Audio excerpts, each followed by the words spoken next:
I am deeply disappointed that the plaque honoring the men and women, the officers who responded to January 6th, has not been installed.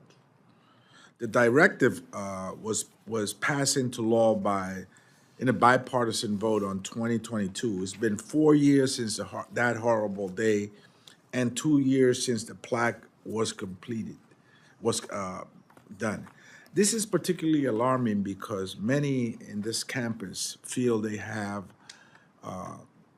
ownership.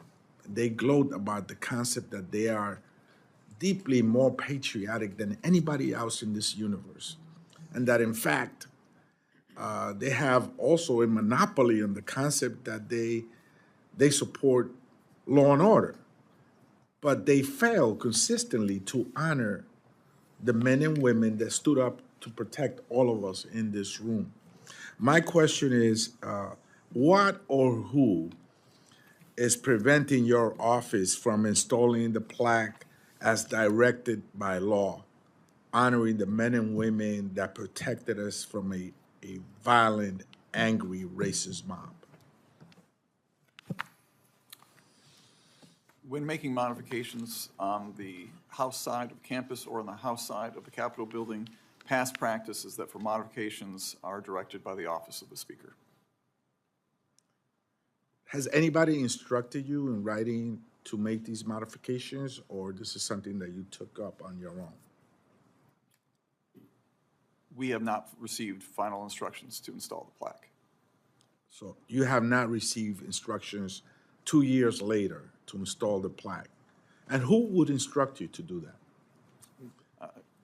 Mr. Espaillat, again, the past practice is that for any modifications would come from the Office of the Speaker. Thank you, Mr. Austin.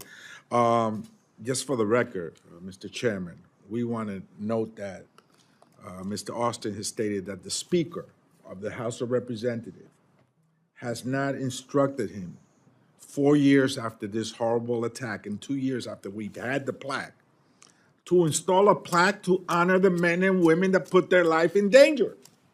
This is outrageous. And we will continue on this side of the aisle to call for that plaque to be installed. Mr. Austin, last month, Mr. Raul Grijalva passed away, and he had a long fight with cancer. And as a ranking member of the Natural Resources Committee, he was an effective leader. During his tenure as a public servant, he proudly served the constituents in Arizona. And to honor his life and legacy, I would like to work with you to plant a cactus tree that was very dear and near to him on the Capitol campus. Do I have your commitment to do that? Sir, we'd be honored to work with your office to work on it just as we are with all members. We'd be honored to. Thank you, Mr. Austin, for your testimony. Dr. Hayden, there's been an effort to ban books in America. In fact, we've seen how Defense Secretary Hesse ordered the removal of almost 400 books from the Naval Academy Nimitz Library because the subject matter was seen as being related to diversity, equity, and inclusion. The books banned were the following, some of them. I Know Why the Cage Bird Sings by Maya Angelou.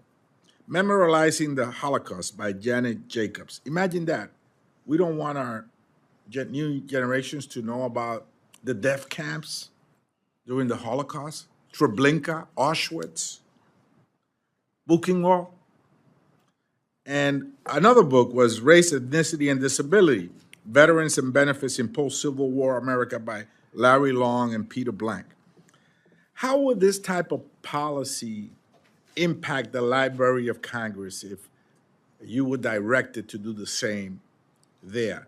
How would it impair your mission to have information, to educate children and families across America?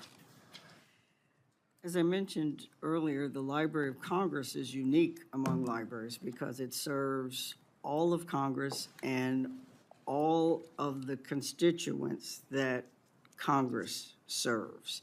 And so the continued growth of the library's collections have to reflect the breadth and the depth and the experiences of all of the American people. And so removing items from the Library of Congress's collection, as you described, would conflict with that mission and our mandate to provide a universal source of knowledge.